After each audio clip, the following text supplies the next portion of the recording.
verse or chorus, and I'll tell you which is which.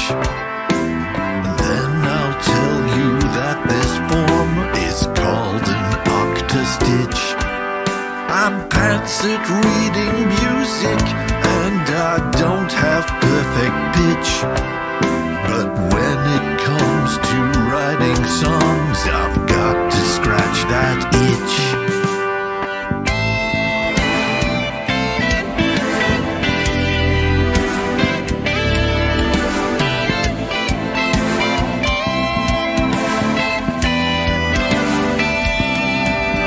When HFO goes live on air, we all expect a glitch. 'Cause every show I do, I know that I will find a hitch. I'm not expecting what I do to ever make me rich. I'm having fun with making music here right now with you on Twitch.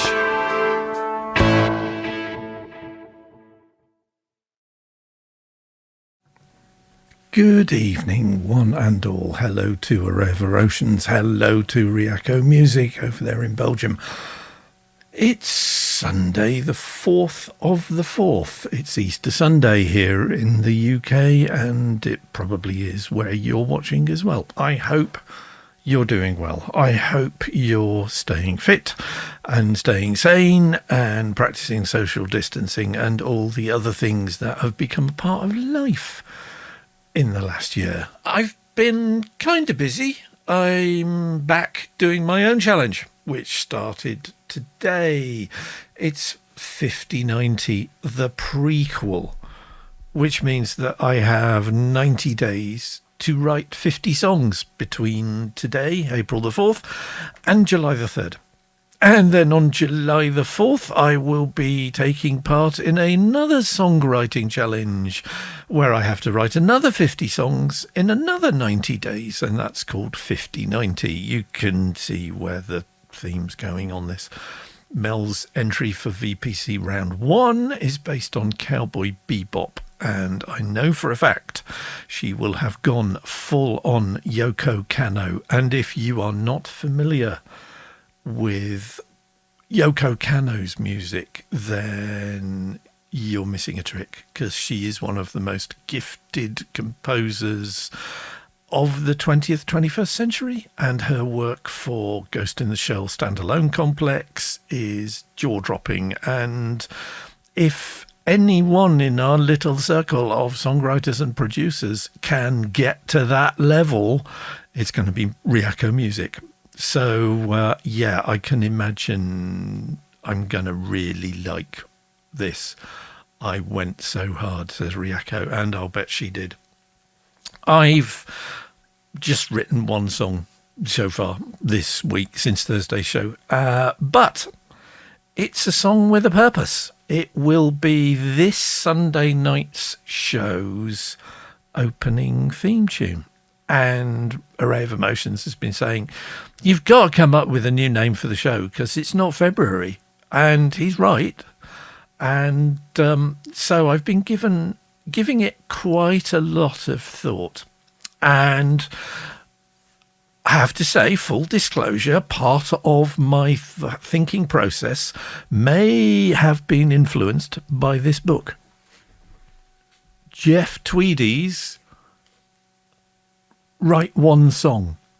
Okay, it's, if you've not got a copy of this book and you fancy yourself as a singer-songwriter, home producer, home recordingist, want to record your own music, want to write your own lyrics, get a copy of Jeff's book. Jeff is the frontman of Wilco, and he knows what he's talking about.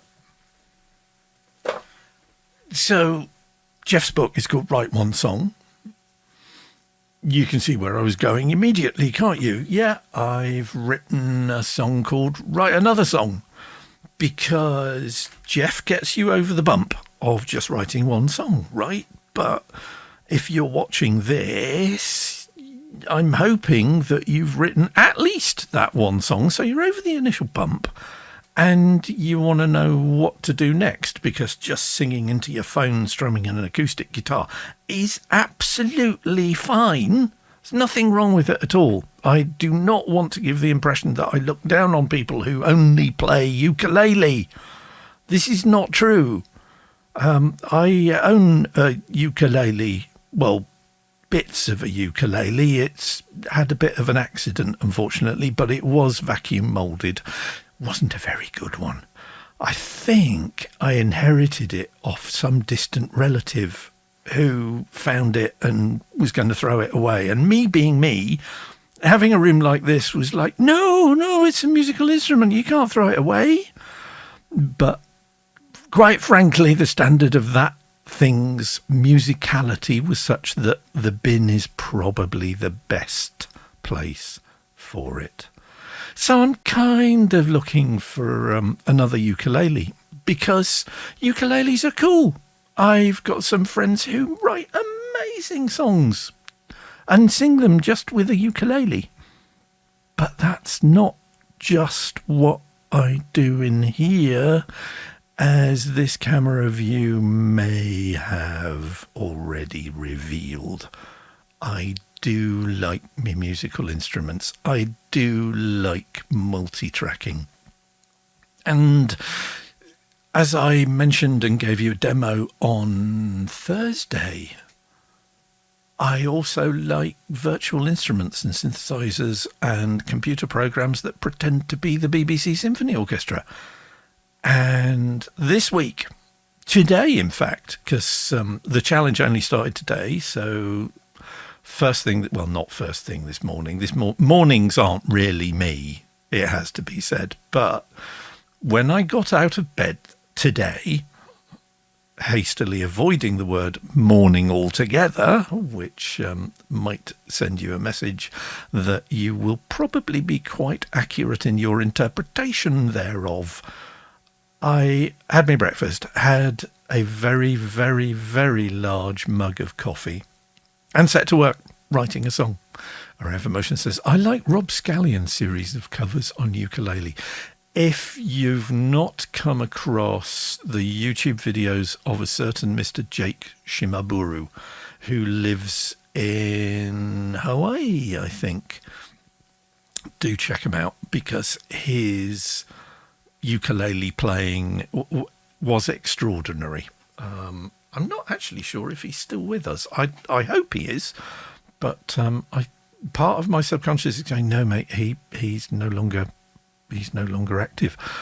But George Harrison, who was a guitarist of some note back in the day, was a bit of a ukulele evangelist, and apparently, whenever the Beatles went on tour, he would always have at least 2 ukuleles in his luggage.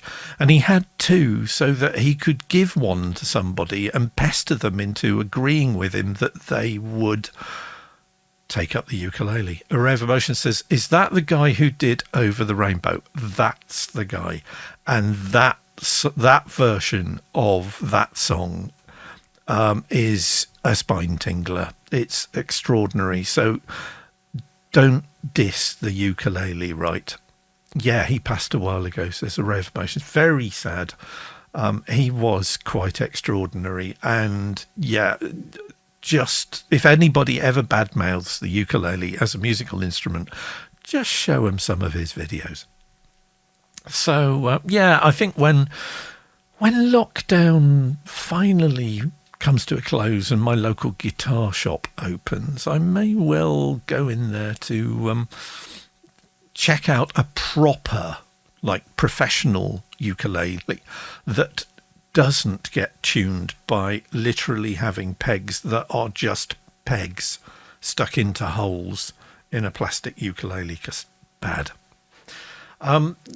So as I say, I'm more into multi-tracking, which is why I use a digital audio workstation, because that means that rather just doing one take singing into a phone, I can do multiple takes.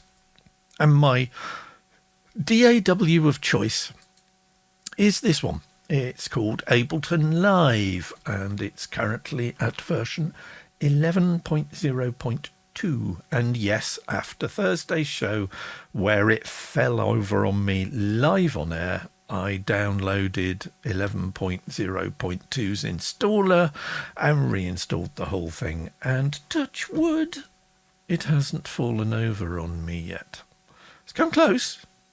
I had to sit here this afternoon for a good couple of minutes while it thought about what it was going to do next, but it pulled it together and it got over it. So, yeah, there's not an awful lot of tracks on this. How many tracks are there? 24 tracks on this? So, yeah, that's about average for me. There's drums, of course, and I group my original drum track together with a feed that feeds into a very, very long reverb and then a noise gate, because I love gated drums. So there's gated drums on this. There's also 4 tracks of guitar. There's a guitar track there with nothing in it, so it's not 24 tracks, is it? It's 23. There's an awful lot of virtual synths in here. There's bass. There's lots of... Why don't I just shut up and play at you? This track is called Write Another Song, which is what this show, as I'm now blathering on about it, is going to be called from here on in.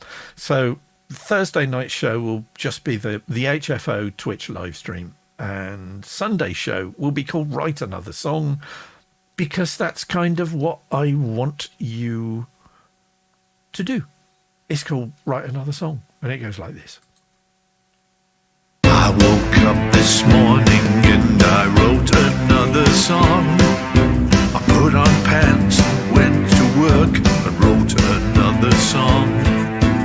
When tomorrow's dawning, I will write another song. There's no need to go berserk, just write another song.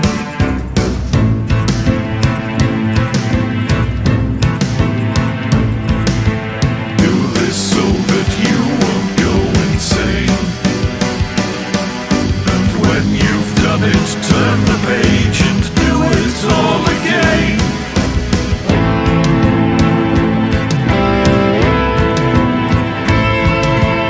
When you doubt your sanity, just write another song. Half the work is showing up to write another song. If all else might be vanity, I'll write another song. I'm going to put off growing up to write another song.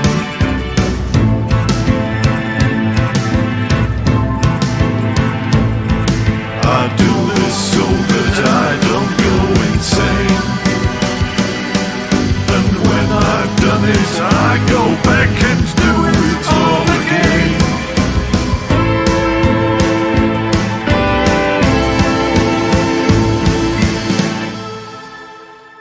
So that was called Write Another Song. A bit different from your normal style, but good, says Ryako Music. Ryako Music also says, okay, why is it that when I do VPC, I'm crazy, but when you do 5090, you're just having fun, lol? Yeah, it's very true. I'm winding you up, but I do know that you do things like forgetting to eat, and I don't usually go that bad.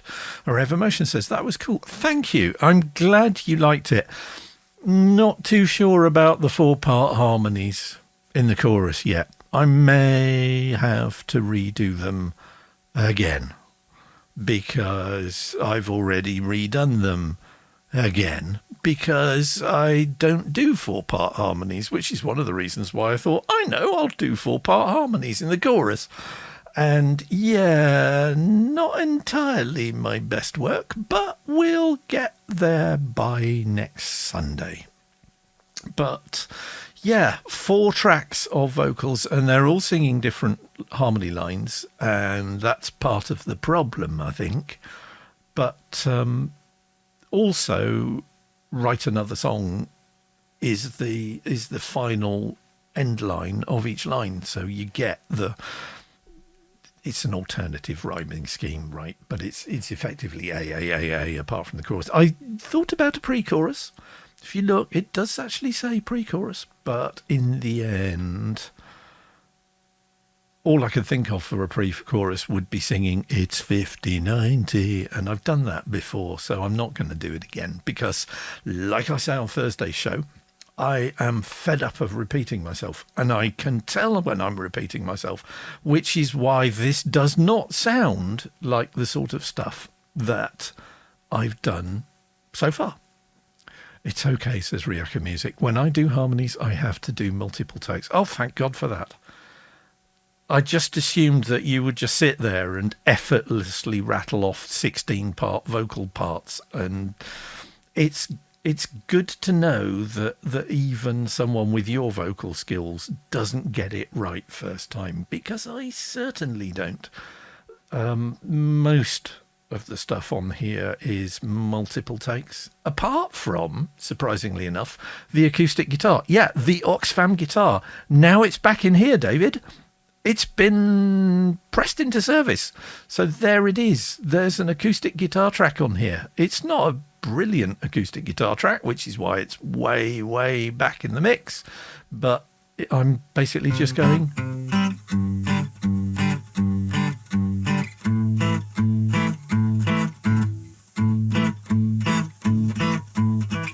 So you can see why it's back in the mix, really. But I was...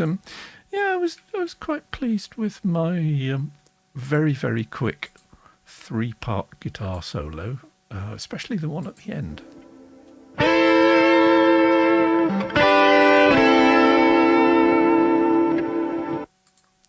3-part guitars, 3 notes, so 9 notes in total. You've got to work with the time you're given, and I managed to get that in under 1 minute 40 seconds. So it's a bit longer than the opening credits, but that gives me time to gather my thoughts before the show gets underway. I've left my notes for tonight's show downstairs because I was so disorganised that I hadn't actually written any. So I'm kind of winging it this evening, as you've probably already noticed.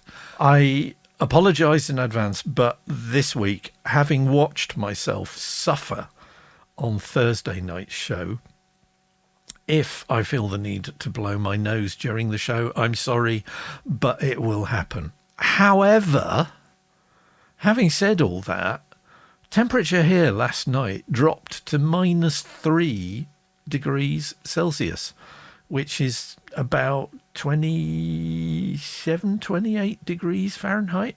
So it was a tad chilly last night, and I think that may have put paid to the pollen for a few days at least. And in fact, the UK this time of year, the UK can be, oh, it's lovely. I'll take my coat off. Good Lord, it's warm. I'll take my jumper off. I'll just wander around in a t-shirt. Oh my God, it's snowing. That's UK weather. In March, they say March comes in like a lion, goes out like a lamb, but April showers bring forth May flowers and all the rest of it. It's completely untrue, because last year it was kind of a bit cold. The year before, in March, at this time of year, I got 6 inches of snow in the back garden, and I watched the weather forecast last night, and they're saying might snow this week. And the wind has gone round to the north. So even though I'm here sweating in a t-shirt in the bedroom without the heating on, I will probably be shivering by the time the end of the show comes, because it's that sort of deal in the weather that we get at the moment. But as I said in my blog on my website, that probably means I'll put off doing the gardening for a good week or 2 yet. Ryaka Music says, lots of pollen blowing around. It's the same here, though. I was going to put away all my big jumpers, but then it started getting chilly again.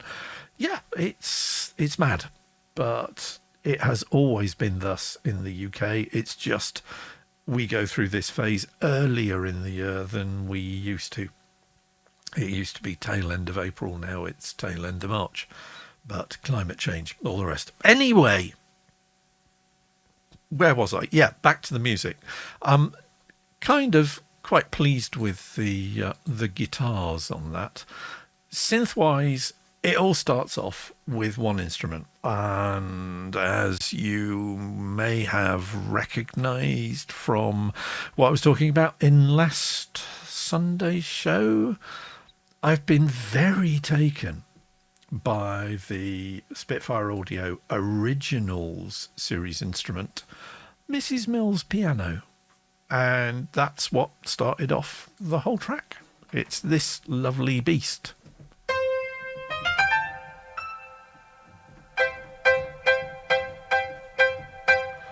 And with all the processing going on in my computer, and the fact that I haven't turned my screensaver off, so let's just switch boink off, shall we? And that might improve latency a little bit, but yeah, it's just chords. That is really latency bad.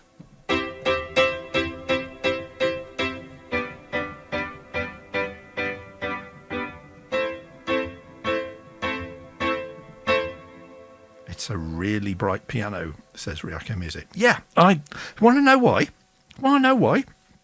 It's a really bright piano on purpose. And the way they did it was they sent it back to Steinway and said, we want this bright. And what Steinway's engineers did was, you know how piano works. You press the key. There's a whole bunch of really funky, very clever, but very, very simple levers that pull a hammer back, that when you push the string down, the hammer belts 3 strings on a normal piano. So every note on a piano usually has 3 strings, which is why people make a profession out of tuning pianos, because they're a bugger to tune. So the hammer has like a big curved felt pad on it. And that's what gives pianos their varying degrees of softness. If you have a really soft piano, people actually put more felt, just a sheet of it, in between the hammers and the strings. That's what a felt piano is. But if you go the other way and you want something super bright, then felt's not a really good idea. So the Steinway engineers sat down and scratched their heads for a bit, and then somebody went, well, we could lacquer the hammers. So that's what they did. They effectively painted all the felt hammers on the piano with nail varnish lacquer. So the hammers went hard. And because the hammers are hard, when you play a note, it's got that super brightness to it, which normal pianos do not have. And you can hear lower down that they also purposely didn't get all of those 3 strings tuned absolutely in unison. Hear it? How it's a bit sort of out, and because it's out, it's chorus effectively. All right, I have dropped chorus on it, and it's Waves Mondo mod. So if you're a plugin aficionado, it's this little beauty, which is still going for, I think, under $30 on Waves' sale, because Waves finished the sale that we talked about on Thursday, and they've now started another sale. So it's something like 29 plugins for $29 or something like that. But Waves.com, go and have a look. Mondo Mod is a superb chorus pedal, but let's turn it off. And you can hear it's still chorused.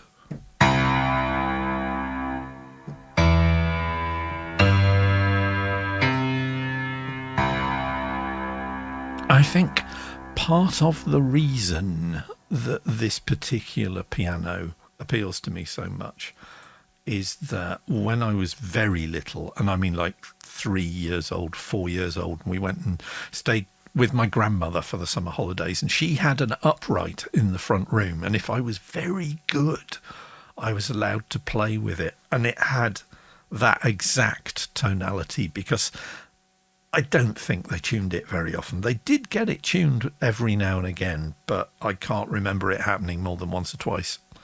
And it just has that lovely detuned character to it that I remember from my grandmother's house.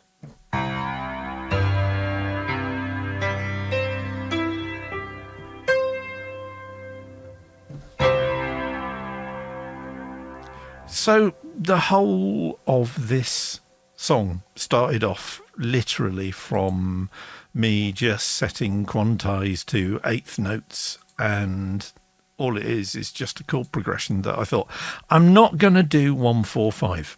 I'm going to do something different. And the best way of doing something different is not to use the guitar, hence piano, hence that doesn't sound like the normal stuff Chris does. Yes, that's the point.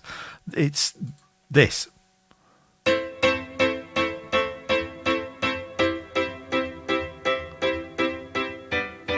And then I doubled the piano with another Native Instruments piano.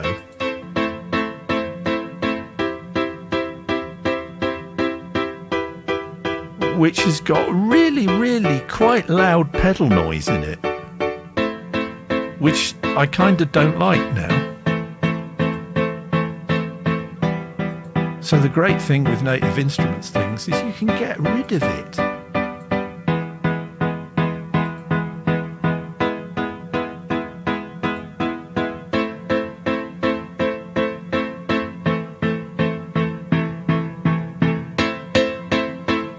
Let's do it on the controller.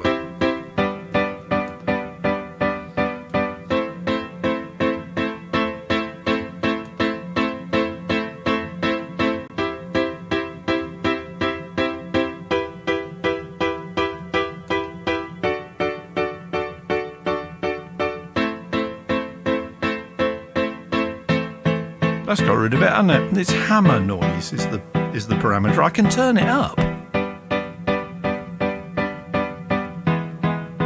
You hear it, and then it goes away.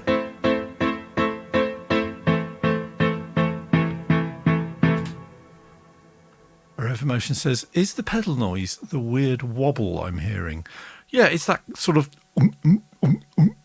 in the background. So if I just solo that piano and really turn up the hammer noise, you can sort of hear it. I hope. But I don't like it, so I'm going to have to render this one out again.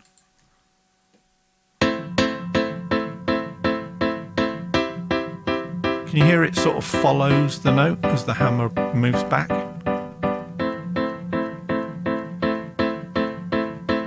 That's horrible.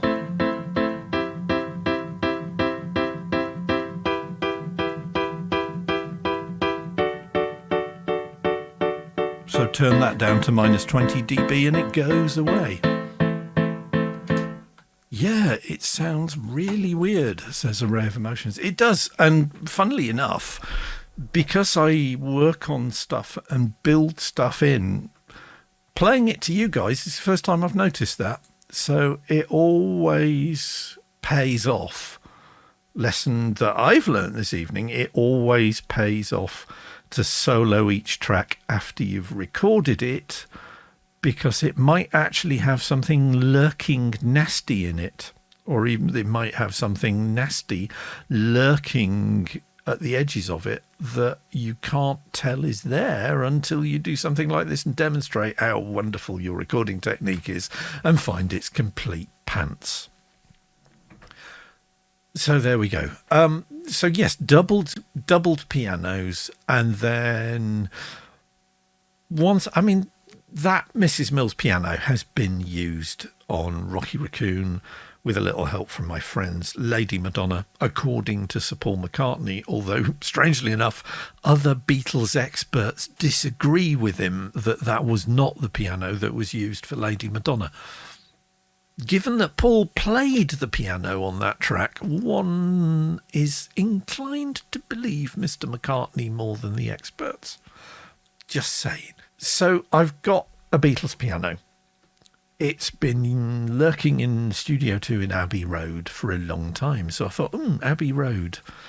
I've got the Abbey Road 1 Orchestral Foundations pack from Spitfire Audio. So I installed that and started playing around with strings and thought, yeah, that's kind of okay. But the difference between Abbey Road 1 and the BBC Symphony Orchestra packages is that with Abbey Road 1, you get high strings and low strings, and you get high brass and low brass, high woodwinds. So you get a job lot, right? So it's cello and basses and violas all at the same time. And I was playing around and got some nice ideas, and I thought, no, I'm going to be nerdy. I want to separate out all the different strings elements and tell each part of the low strings what I want them to do separately. So I got rid of the Abbey Road 1 plugin and went back to my old favourite, yes, the BBC Symphony Orchestra. I'm on the core package now because I've got a little bit obsessed with it, and it has more stuff in it, and the strings sound tighter to me because you can put more samples in than the 350 megabytes of the entire orchestra that the BBC Symphony Orchestra Discover package does. The core package is quite a step up from that. So I got my pianos. Next thing was, well, I'll have cellos, I think, or celli, if you're going to be picky. And I tried all sorts of staccato things and a bit of collegno and everything else, and just ended up with a fairly basic bass track.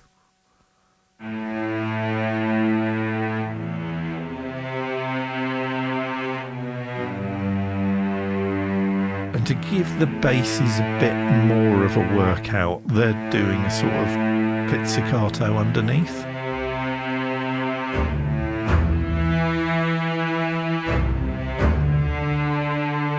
And then the violas just come in with the chords.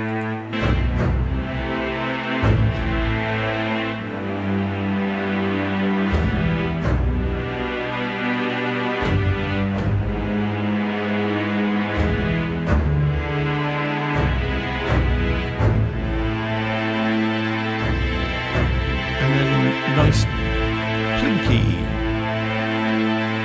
with a bit of pigments. Buffering not so great on my end. Oh, sorry to hear that. Can't really do anything, can I?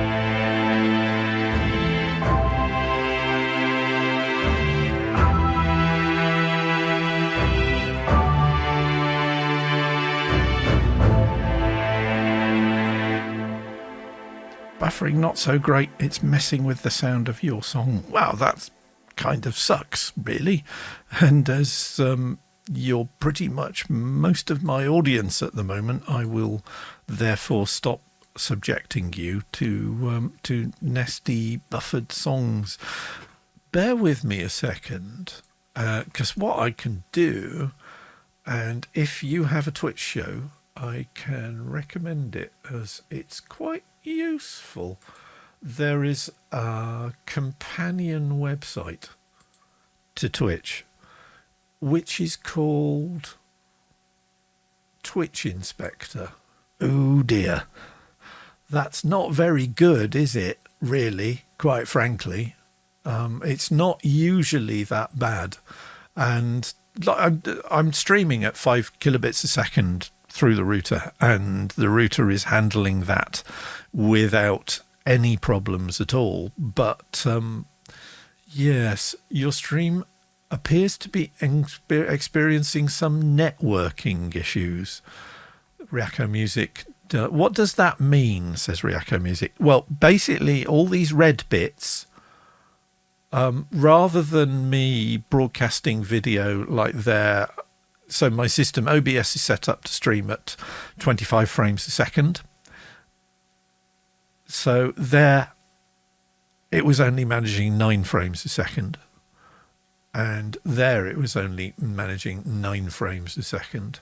And there it was managing a staggering 15.25 frames a second. So yeah, it's kind of struggling. It may be, well, I mean, it stopped now. So hopefully that means... I mean, I'll try it. Hence the buffering, says Riako. Yeah, exactly. I'll try it again and see if it sounds... Yeah, or it sounds all right now, says Array of Emotions. All right, let's see if it's me playing music that buggers it up, shall we? So, cellos,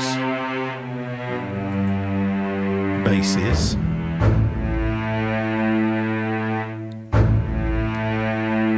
yay, experimentation, says Array of Emotions. Because science! So here come the violas playing the chords.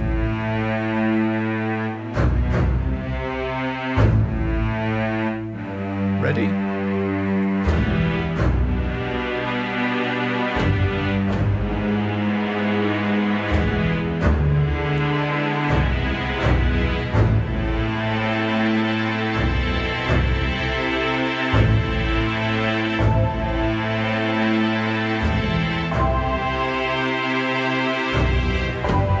Nice bit of pigments.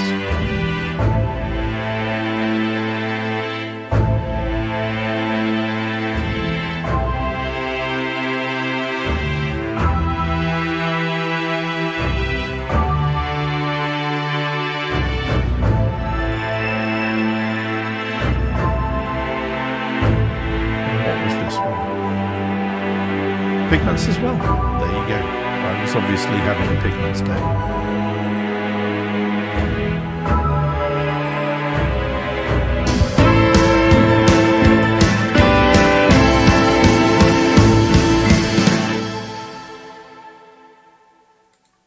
Sounds fine, says Riako Music. No wobbling, no out of tune weirdness. This is what we want to happen. That's good. It's funny. It seems to happen a lot more on my Sunday streams than it does on Thursday. Maybe everybody's just watching TV on Sunday evenings, and I'm guessing they will be staying up late watching TV on Sunday evenings because it's a bank holiday here in the UK. And I've actually, so help me, been watching TV since our Thursday show. I've discovered, well, I haven't discovered it, just quite a few people I know said, I'm really enjoying Invincible on Amazon Prime, which is a superhero cartoon comic strip. In case you weren't aware of it, based on a series. Can't remember if it's Dark Horse or somewhere else, but it's basically a comic book franchise. And I thought, well, everybody's saying that's all right. And I sat down and watched about the first half an hour of episode 1 and thought, well, this is a bit sort of cheesy and a bit sort of, oh my God, because the tone of the show does not reflect the first 30 minutes of the show, at which point I sat up and started paying attention. Yes, it's good.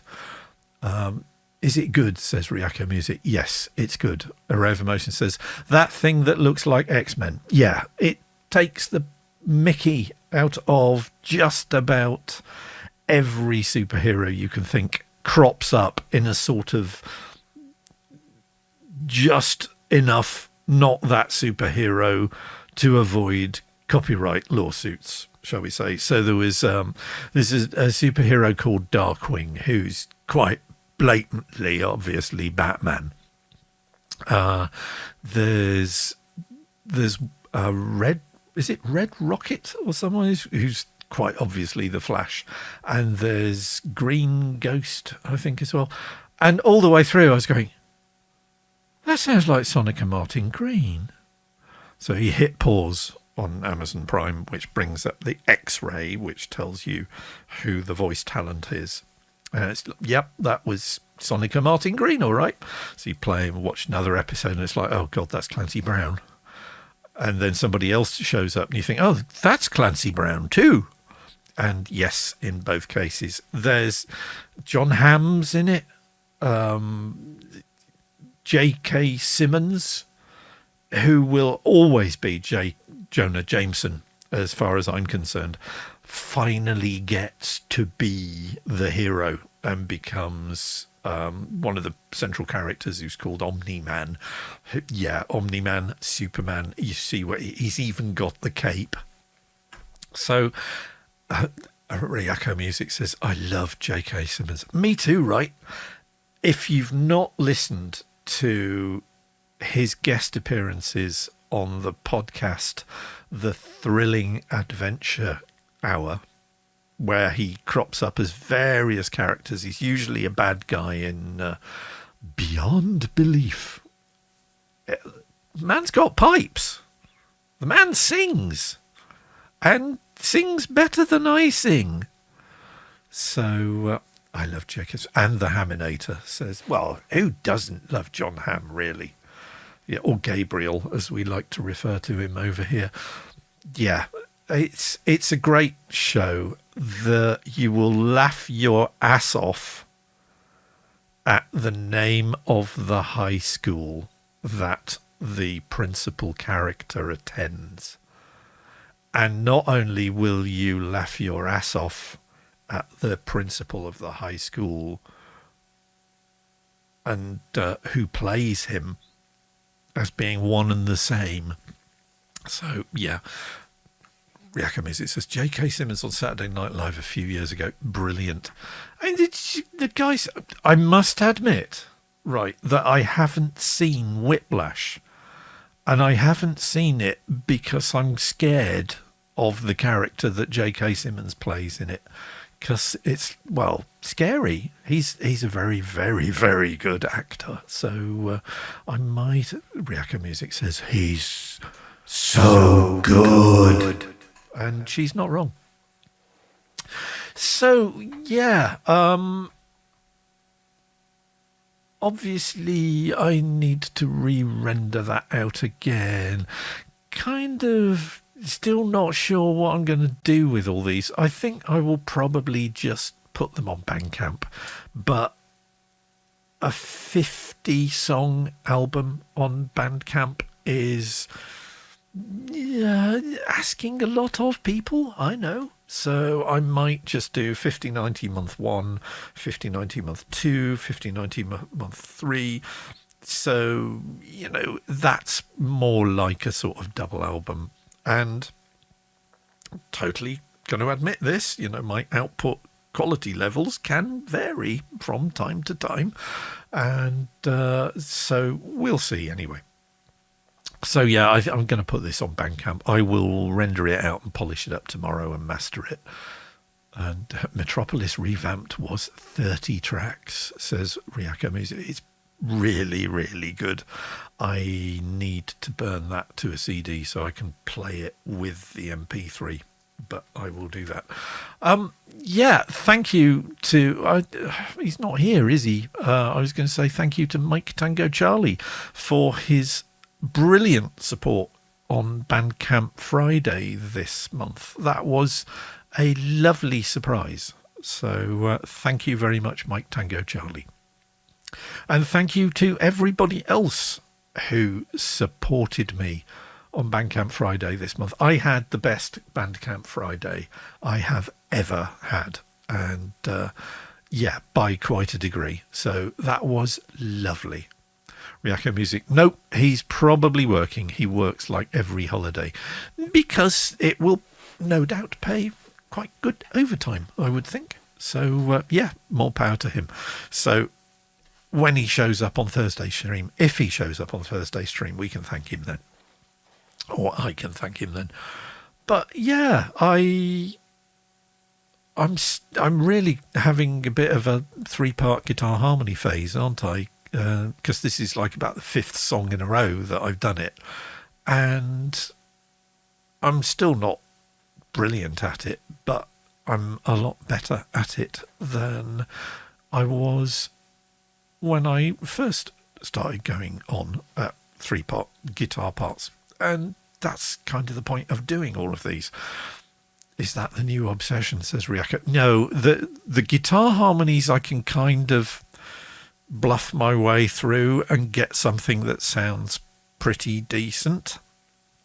It's the vocal harmonies that trying to do that with my voice rather than a guitar that I'm holding in my arms is very, very different. I'm finding it a lot harder than I thought I was going to do.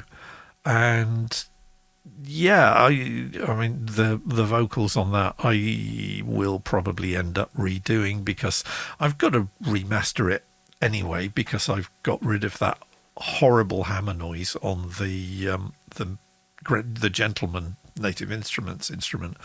So yeah, I can see more polishing and tweaking being required for that track. I was chatting with Wobby earlier on today. She's not with us, I don't think, and she's not been having the greatest of times at the moment. So hello, Wobby, we are thinking of you. She was saying, have you got anything for Tuesday night's show? Because Tuesday's World Epitaph Day. And strangely enough, I woke up this morning with a fairly mean-spirited but totally justified joke. And I know what I'm going to do for Thursday's show now. And yes, it will be... I've got to come up with a backing track for it. It'll be kind of... Well, I say it'll be kind of spoken word. I haven't actually written the words yet, but I know what the punchline is, right? It's a Shaggy Dog story with a joke as the punchline. And all I've got to do now is come up with a delivery system for it. So that will be my job after I've polished up, write another song, and that will probably take me till Tuesday evening, and hopefully I will have it ready by the time the show starts on Tuesday evening. Ryako Music says, what's a Shaggy Dog story? A Shaggy Dog story is a long and rambling recount of something or other. Usually something that has happened to the narrator. And all sorts of ridiculous things take place within the narrative until you get to the punchline, when you realise that the whole thing is a joke. So there's a brilliant example of it on Tom Waits' treble album Orphans, Brawlers and Bastards, which is called Thinking of My Son, which is a story which Tom Waits tells of going to the supermarket and being conned out of paying for an old lady's shopping because he finally realizes that she's a con artist, and she goes to the car park and tries to get away, and Tom Waits is trying to stop her. And at the end of the Shaggy Dog story, he basically says, and at that point I ended up pulling her leg, just like I'm pulling yours now. Then you realise the whole thing is a joke. As Array of Emotion says, that's groan-worthy. Yes, a good Shaggy Dog story makes the audience either facepalm or groan, and loudly, if possible. So the Bonzo Dog Doodah band's classic Shaggy Dog story is where Vivian Stanshall, who has the most cut-glass, upper-class British accent, makes out that he's an American private eye. I mean, that just does not wash. If you're wondering what Vivian Stanshall sounds like, listen to Tubular Bells by Mike Oldfield, because the original master of ceremonies on the original version of Tubular Bells is Vivian Stanshall, who I think Mike basically got drunk one night and talked him into doing the narration and the introduction of all the instruments. So grand piano is Vivian Stanshall. So Vivian Stanshall is in character as a hardened private eye. And he tells this story of an investigation that gets more and more out of hand and everything else. And the end of the track has Vivian Stancher going, I got home late. Very late. What can I tell my wife? Darling, I've been beaten up again. A punk stopped me on the street. He said, have you got a light, Mac? I said, no, but I've got a dark brown overcoat. Waits for groans. So that's a shaggy dog story, right? So that's the kind of thing that I'm aiming for on Tuesday night's show. Whether I'll pull it off or not is another matter entirely. But if I fail, I will fail enthusiastically. Yeah, the chat, I've now gone down from 3 viewers to 2 viewers, so that obviously had quite an effect on the audience. Yeah, 1 track down. I'll do the Shaggy Dog story for Tuesday night's show, and then it's just cracking on doing more songwriting stuff and working on, as I said on Thursday's show, I've got to make me top lines a little bit more unusual. I've got to be a little less cliched and a little less stuck in my ways in terms of the melody line that I sing on my main vocal tracks. And yeah, I'm going to have fun with it. And I was pushing my voice quite a bit further on today's recording sessions, but I kind of cheated, and Mel's going to tell me off now because I was sitting down to record the vocals rather than standing up, and it was literally just using the SM7B. And I know you should stand up and open the chest and everything else and push from the diaphragm, which I was doing, and I'm actually, yes, quite sore now. And Array of Emotions can see exactly where I was going with this point. Like Devin, says Array of Emotions. Yeah, I mean, the fact with Devin is that he doesn't even isolate the microphone on a boom when he does his vocals for his online sessions. He just holds a damn SM58 and just sings into it while sitting down, and still sounds like Devin Townsend.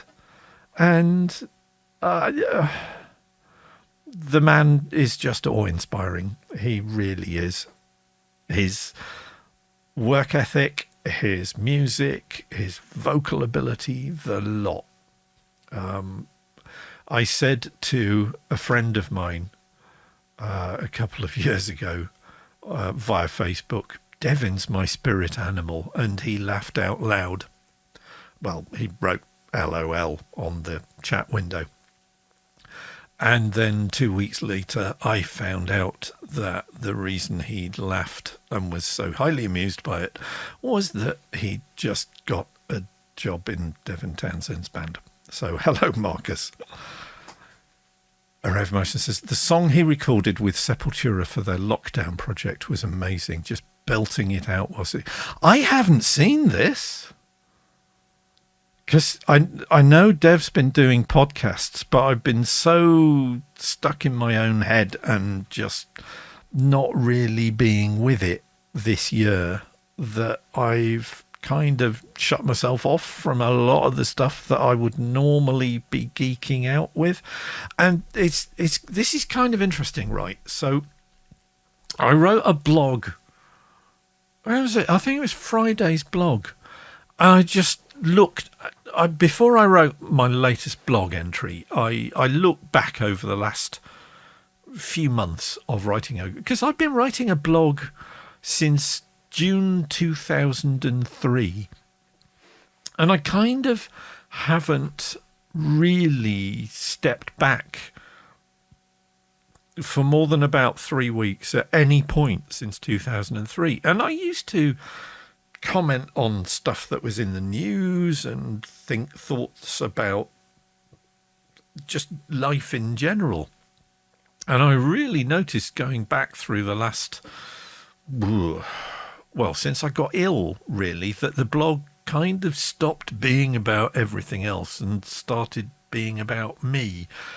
And much as I like talking about me, and that's one thing that I tend to do rather a lot of on these shows because it's my show and that's kind of what I do, but the blog really sort of lost its more worldly perspective and just became, I've had a shit week and my kidneys hurt, or I've had another urinary tract infection and my kidneys hurt, or I've got arthritis and I think my hip's on the way out. And yeah, there's been very little about the world at large. So I kind of want to stop that.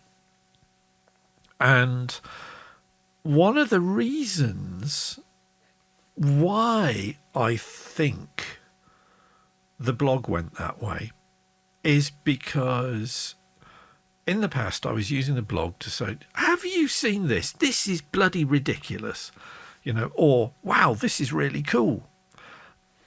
Until about 2 or 3 years ago when I got those reactions, either, have you seen this? This is ridiculous, or wow, this is really cool. I stopped posting a blog entry about it because I would have already written a song about it, which is why on Bandcamp, for example, there is a song called Get Your Filthy Hands Off My Spaceship, which features a photograph of the former Vice President of the United States plastering his smeared, pudgy hands all over one of NASA's Mars orbiters that literally 3 inches above his pudgy little pinky finger, there is a big sign saying, please do not touch. And that, even just thinking about, it has completely triggered me that somebody who is that much of a fucking idiot could be the second most important person in the United States. And yes, pardon my French, but yeah, Pence was more of a danger than Trump was. Sorry. Jesus, says Riako Music. I think it's because the world still feels like it's on fire. What an idiot. Yeah, it's still triggering me, all right, David. It really is.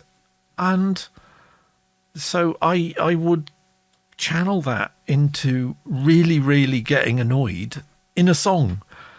And once I'd done that, obviously in this case, I hadn't moved on because it's still triggering me 2 years later. But in general, I was able to then just sort of put something away and move on and say, okay, yeah, I've recognized that mindfulness. I've acknowledged its existence. I've used it to trigger something creative, and I've moved on. And in the past, that triggering something creative was to write a blog post about it. But when I've started really seriously getting intensely interested in writing songs over the last couple of years, that focus from writing stuff about this sort of thing in the blog has disappeared because it's now all in songs. So the blog has ended up just sort of kind of being, yeah, I did another stream on Thursday, here's the YouTube embed. And the last couple of months have been very little other than that. So if you are a regular blog reader and you've been thinking, Jesus, Chris, can you be a little bit less self-centered, please? Then, yeah, note taken, very much on board with that. And I'm doing stuff, actively working to actually write about stuff other than me in the blog. And if you head on over to this month's blog, which they have a different title every month, right? And I write them all. I actually carefully hand draw them with a rotring pen and then scan them in and colorize them in graphics image manipulation program, or the GIMP as we call it. I do a different graphic every month for the blog. So I'm going to crash the stream again and call up Firefox, and I can show you just how many of these blogs that I've done. So if we go back and see, look at this. How about that for perfect design, right? I'm sitting here in presenter mode and I'm not obscuring anything on the web page. So the web page, headfirst.www.idnet.com/blog.htm, right? So this is today's blog entry, which is basically, it was warm last week and it's not warm now because it was -3 here last night. And there's Thursday night stream. There's me basically advising companies not to pull April Fool's stunts anymore. Did you see the mess that Volkswagen got themselves into when their April Fool's prank of saying, we're going to rename ourselves as Volkswagen because we're into electric cars, leaked 3 days early? And rather than saying, we're sorry, that was kind of Thursday's April Fool's joke. No, they didn't do that. They doubled down. They actually said, no, it's totally real. It's totally real. And the following day they said, yesterday people accused us of that being a really, really badly mistimed April Fool's joke. But it's not. Here's the press release again. And then when April Fool's Day finally did arrive, somebody at Volkswagen said, actually it was an April Fool's joke. And their share price dipped. Didn't dip a lot. It was like $5 it dipped, but it dipped. And the regulators have now been saying, somebody needs to be taught a lesson here because obviously somebody's ego got in the way of telling the truth or not. So, Volkswagen are in a bit of the shit at the moment, and rightly so. Don't be Volkswagen, kids. As I say here, it's not big and it's really not clever. And then,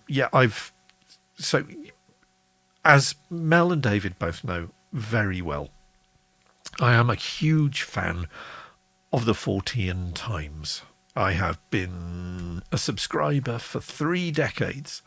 And I got an email this week from the founder of the 40 Times, Bob Rickard, because a few of us volunteered a while ago to scan in old copies for archives. And Bob said, I've just discovered that whoever scanned 40 Times issues 201, 202, 203 and 204 only scanned in the front cover.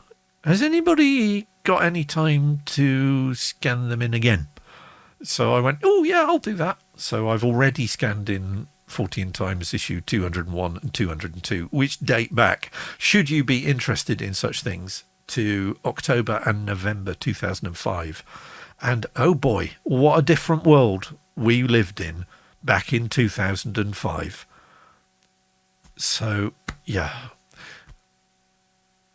But that was a sidetrack to a sidetrack to a sidetrack. Let's step back to the sidetrack before, which was about the fact that I hand draw the blog titles every month. So this, and every time I do a blog title, it's like take a popular meme or phrase or movie or song and take one line or word out of that aforementioned title and substitute it with blog.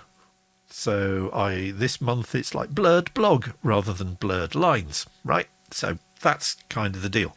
But if you take your mouse or your digit and tap on each blog's hand-drawn, lovingly crafted banner graphic, you get a mouse over, which, as you can see there, it said focus. But if I click on it, it takes you to an archive of all my blog graphics. And just to show you how long I've been in this game, I'll scroll down and keep scrolling. So you spotted the Blade Runner reference there, right? So here we go. We're still going. There's a Blur reference there. Sinatra reference. A Sherlock Holmes reference.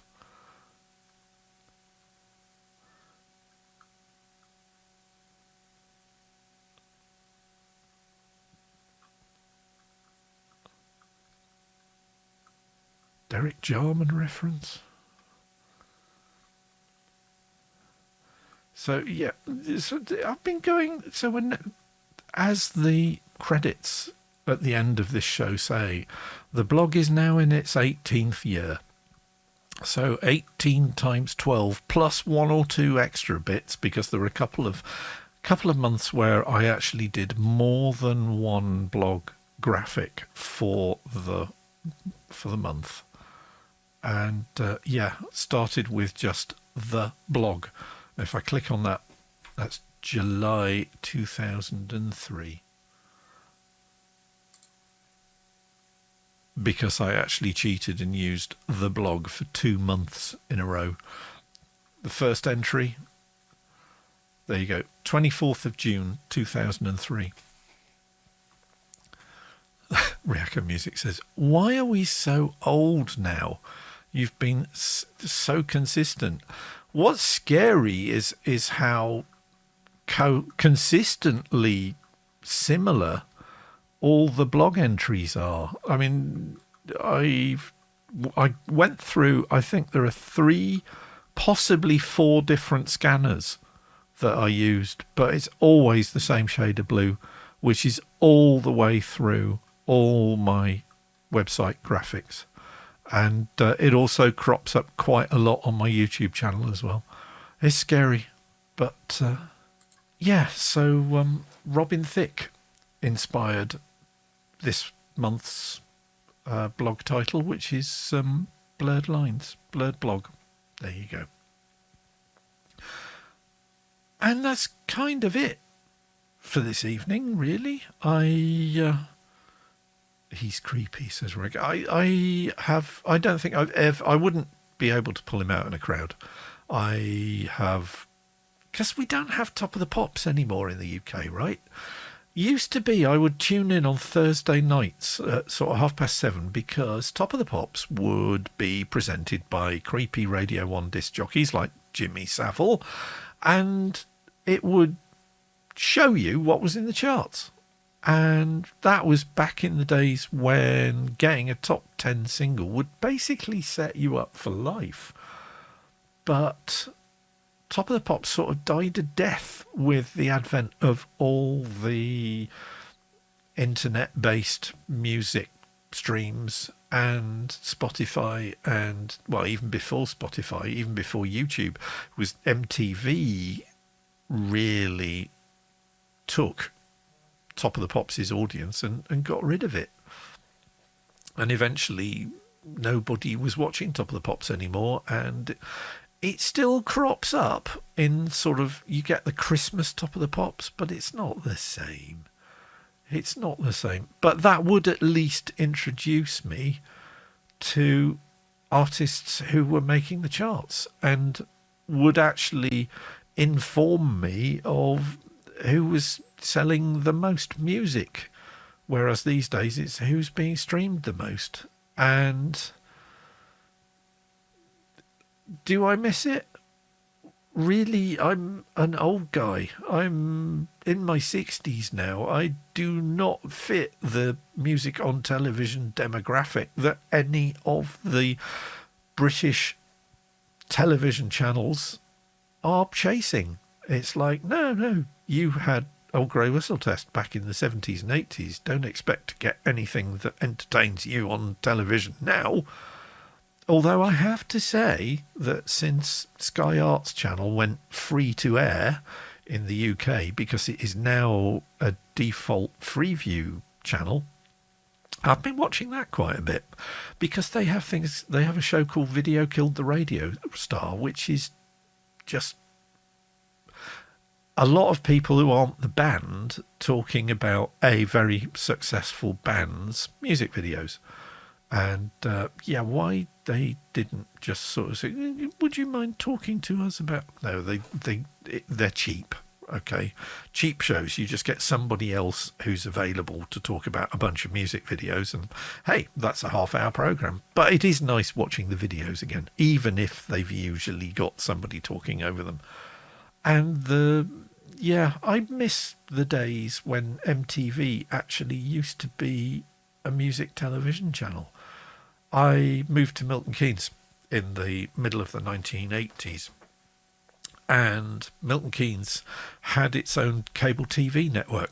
And cable TV did not exist anywhere else really in the UK other than Milton Keynes. It was all distributed over the Milton Keynes telephone network, which was kind of a problem because they used aluminium cables rather than copper cables. So the data transmission rates sucked. But so I bought a house in Milton Keynes, rented a set-top box from Milton Keynes Television, MKTV, and no kidding, it had a rotary dial that you turned around to different channels.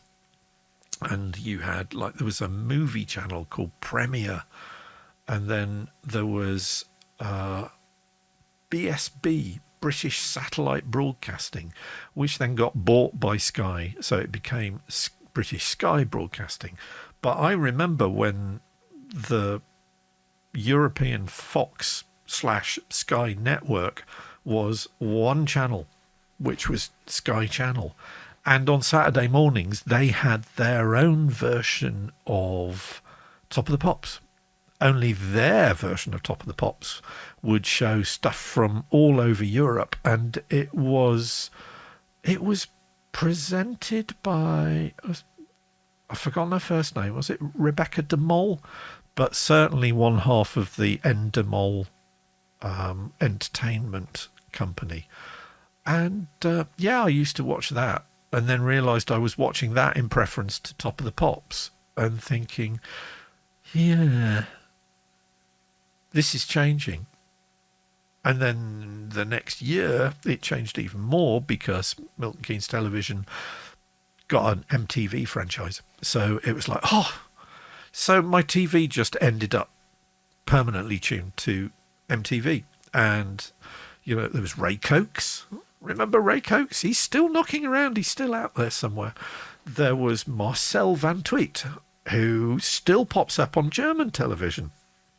And there was the Headbangers Ball. And it was like, there is a television show that's actually showing videos of metal bands.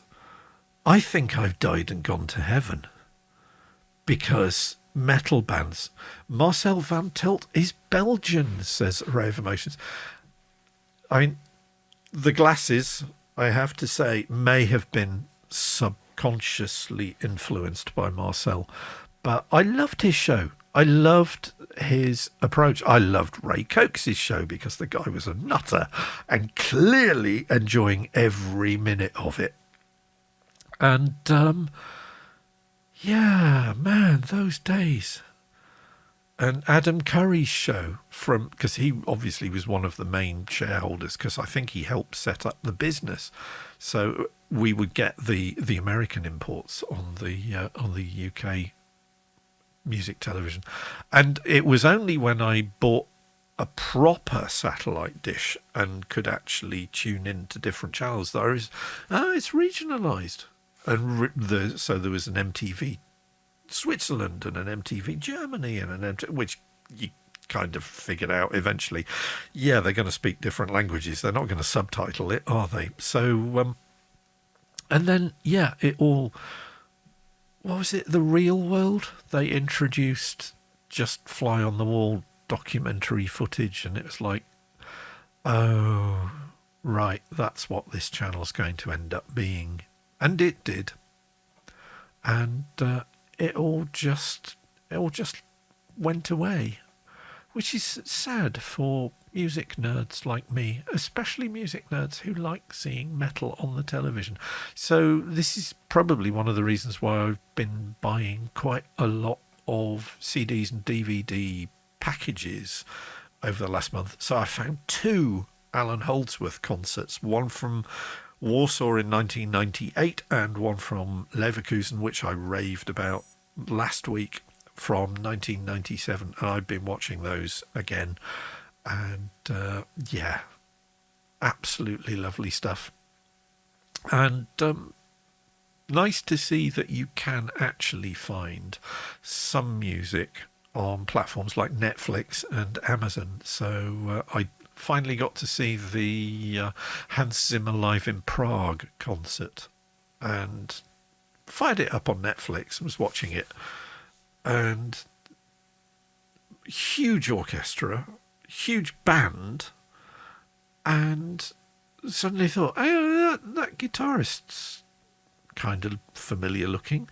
And then close up of aforementioned guitarist, it's like, oh my God, it's Guthrie Govan, who, if you're not familiar with the Aristocrats or his work with Stephen Wilson and a whole lot of other stellar prog luminaries, you need to check out Guthrie's work. And he's a lovely chap. He is the most laid-back person you will ever meet. Riaka Music says, I'm going to have to look for that Hans Zimmer thing. It is worth it. And, I mean, so you get Pirates, you get Superman, you get all the stuff, and you know that the finale is going to be Inception, right? And you think, well, Guthrie's a really good guitarist, but what's he going to do with Johnny Marr's parts? Answer: nothing. They bring on Johnny Marr to play Johnny Marr's parts, and it's like, okay. It is absolutely glorious concert. It's one of the best, and the fact that it ends on the you see, I'm even doing the hand motions, right? You know, the spinny top thing, that piece of music from the end of Inception, that last piano note is the last note of concert, as it should be. Done absolutely perfectly. So do watch it. Hans Zimmer Live in Prague. It was recorded in like 2014, which reminds me the fact that Inception is now an 11-year-old film. And one of my science people on Twitter, forgotten who it was, but he'd been watching Top Gun with his son this week. And he made an observation that was like, that can't be right. That's just insane. That can't be right. But it turned out to be right. And the observation was this, that if you watch Top Gun now, those F-14 Tomcats that Tom Cruise and Carrie Elwes and all the rest are flying around in and being testosterone-riddled macho heroes, those F-14 Tomcats are as old today as the Supermarine Spitfire was when Top Gun was released. Which blew my tiny little mind. But it's right. 30-odd some years later, they are museum pieces. Except they're not, because these days aircraft keep flying for like 50, 60, 70 years because the airframes, people have learnt to build airframes that don't disintegrate after 30-odd years. But I bet it still takes an awful lot of money to keep an F-14 Tomcat in the air. Riaka Music says, no way. Yes way. Absolutely yes way. Anyway, I will take my leave of you. As promised, because I can really feel myself going, so bear with me a second. Array of Emotions sums it up perfectly. He says, achoo. It wasn't an achoo, it was literally just nose trumpet, says Rick. Oh, yes. Now I've got an idea, right? It's not necessarily a good idea or even an idea I should follow through, but what are the odds that by the time 5090 finishes, I will have built a contact instrument of me blowing my nose? It's sad, but it's there and somebody's got to do it. I will leave you with that thought. Whatever you're doing this week, please obey social distancing laws. Please wear a mask if you're out in public. If you're meeting up with people in bubbles, please respect the bubbles. If you're allowed out into public spaces, please do not do what the idiots have been doing in the UK and trashing public spaces and leaving garbage everywhere. Don't do that, kids. It's not clever. But for the grown-ups amongst us, please stay well. Please stay safe. Please stay sane. Please stay Wayne. And what, says Riakum? Yeah, just have a look at some of the news reports or Twitter from news, like the big parks in the UK. Like there was Leeds Parks was one just completely trashed. There was one somewhere in Wales was another one. It's just, what is wrong with people? You know, whatever happened to saving the planet and respecting the environment? No, it all goes out the window when the sun comes out and people are allowed to congregate in outdoor spaces. Don't be those people, please. And for the rest of you, have a really good week. Whatever you're doing, stay sane. Don't kill yourself doing VPC melt. Look after yourself. Look after yourselves, both of you, everybody else. And I will attempt to do the same here. I will be back on Thursday at 19:30 British summertime, hopefully with a whole bunch of new music to share with you. But until that, have a lovely week, and I'll see you then.